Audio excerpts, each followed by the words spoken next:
Hi guys, so today I'm going to start the series of C programming files tutorial, or basically C programming basics, because I'm not that pro at C also. So in this tutorial, or in this whole video, even though like it is C, or maybe next time I'm going to make the JavaScript, or maybe making project about anything, I'm going to use Visual Studio Code. So the first thing that you guys need to do is just like make a folder. So I make a folder, and now it's time for me to find it out. I mean to open it out.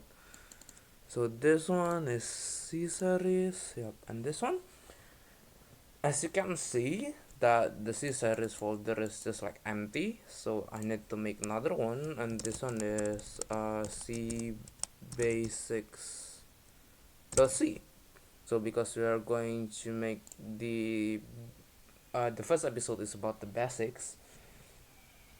So yeah, I'm going to make the file called C basics, because and we are going to learn C. That means we need to add .c extension at the end of the files.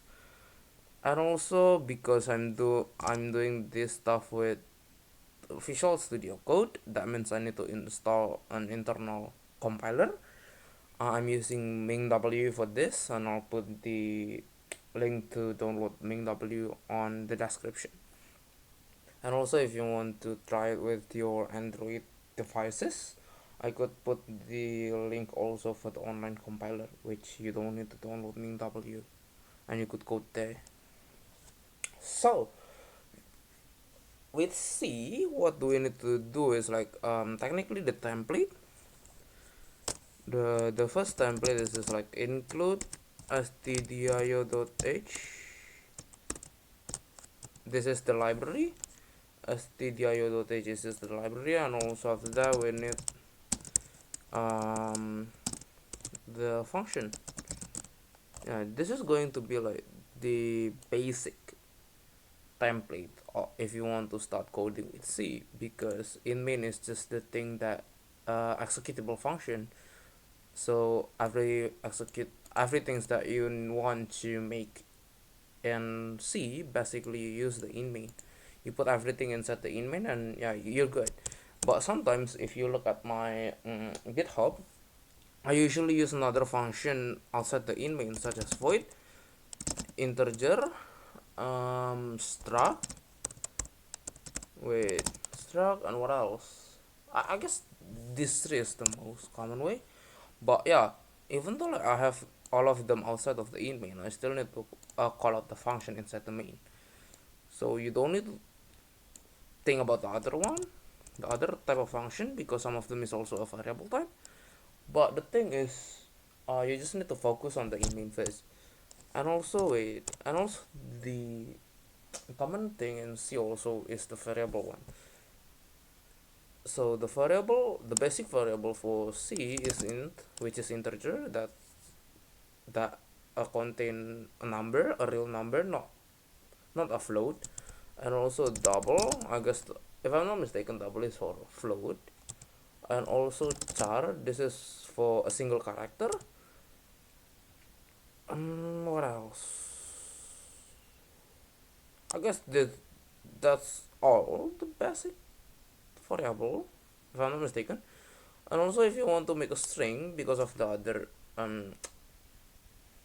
other language has a variable called a string. Basically, in C we use string as char, string, and array. So technically, string is a series of char, yeah, a series of character. So if you want to make a string in C, you need to declare an array of character itself. And also beside all of this, we also have the function of printf.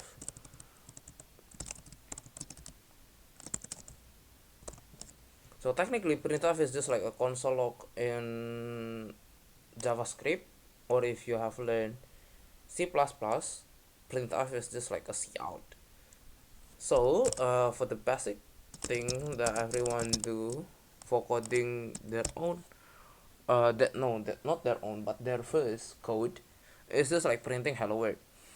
So how to compile it is if you are using MingW, basically just put gcc and then what is the c basics dot c, and it should pop up the a.exe, right? Dot a.exe c, it prints out the hello world. And also, why do we need backslash n? Basically backslash n is just like to add enter after the thing that you want to print. If we remove this one and we compile it again, it should like make the wait, how could it be? Okay, so maybe we need to make another printf statement. Maybe c backslash n, and this one we need a backslash n. So yeah, this should show you the whole stuff. See, hello world and abc. So if we add another backslash n inside of here, there should be you could tell the difference. Oh my damn. No, okay, gcc basics.c and also a.exe.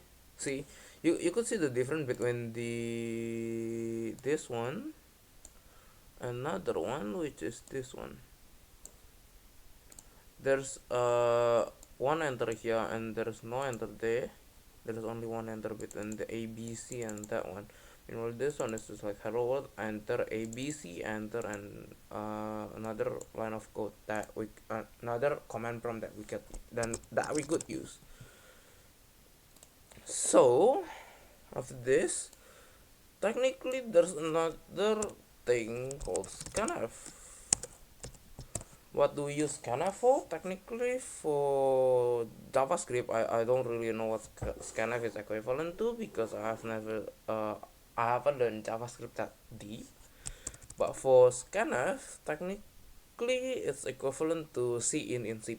So if you have learned C++, it's going to be easier for you.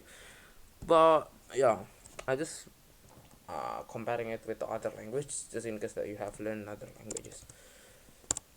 So it's just scanning the data that you want the user to input it.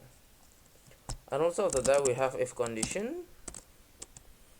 Technically this one is for comparing which one is higher and which one is lower, or maybe the condition, like what do you want to do to sort it out all of the condition. For example, if I make integer 1, the value is 1, and integer 2, the value is 2. Now we compare x2. If x2 is equal to x1, no, it's lesser than x1, we print a %d, which is the data type that they need to print. Like I'm declaring that I want to print out a integer with %d is greater than %d backslash n. And also I need to declare here that the first one I want to print is x2 and the another one is x1. And also after that we could make an else condition. So if the first condition is not true, then we should print %d that I want the system is printing that x1 is greater than x2, and this one I want the order is x1 and also another one is x2. That way, so it should be fine. It should be fine. This is the basics.c ./a.exe. Yeah, see, wait, huh?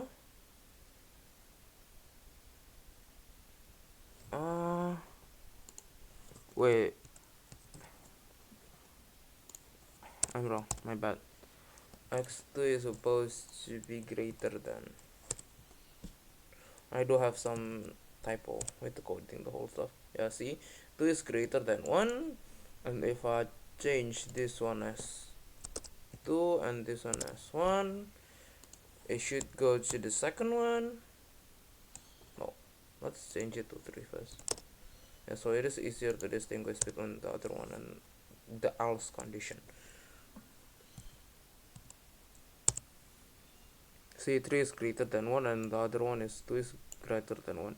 So if this condition satisfied, it it goes every yeah, it run every code inside the if conditional, and if the data that I put does not satisfy the condition, it goes to the else condition, and you could stack the if condition.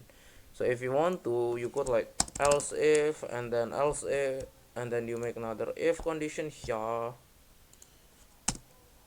Yeah, you can make another if condition and then you put else, or if you want to make another else if, you could do that. And this one you could use else, or if you don't want to make another condition, you could just like put it there, put it like this. But yeah, you still need to fill in this condition first. Wait, let me remove all of this. Okay, done. And also after this we could I'm going to teach you about the looping condition. So the loop thing in C, technically we do have two kind of loop. Technically three, but the common one is two. So this one is while loop, this is the while loop, and this is the for loop. Both of them is kind of different in setting up. So I guess I'm going to move this one first to this. Yep. So for loop, the condition is you need to declare the first one, whatever you want to, and then I is lesser than anything or I is bigger than anything. You could do that, but I want to make it lesser than x2, and also I want to increment the I, because otherwise I'll get infinite loop. Increment I plus plus is mean that I increment I with 1, even though like it has plus plus, it incremented by 1. What should I do in here is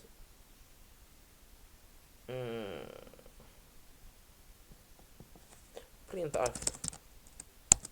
Printf, this is for loop results. Done. So for loop, yeah, I do that. Since I declared the I inside of the for loop, I could use another int I is equal to 0, and also this one I need to make a condition is lesser than x1 just to make it a bit different. But since while loop only allow me to make one condition or one statement inside the condition braces, so I just need to increment that inside of the while loop, and I put it printf, this is while loop results backslash n. Yep. So if I run this one, wait, let me clear this. One. It's a bit laggy, I don't know why. C basics, and after that dot slash a dot exe. See, 3 is greater than 1. This is for loop results. This is while loop results, and it's a bit odd because really it's a bit odd.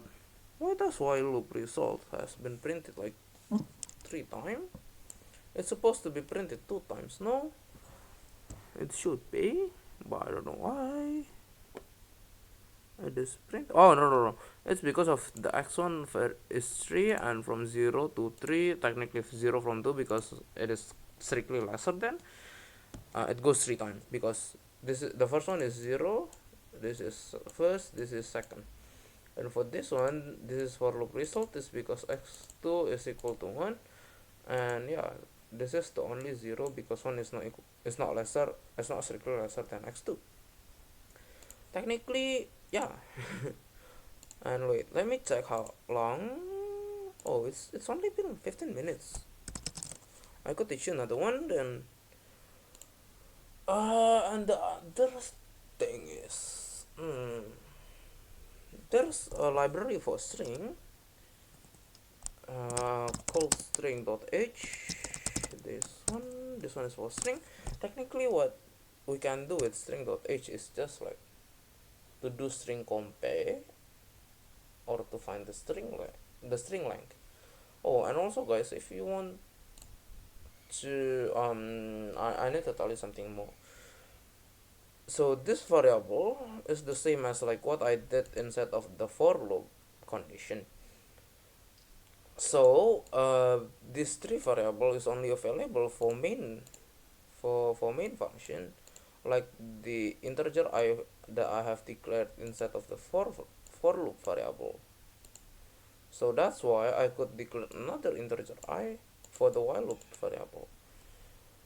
But so if I have another function, just mm, it's too deep for now. But yeah, just in case that you are that smart, or maybe in episode 2 I will teach you about another function thing,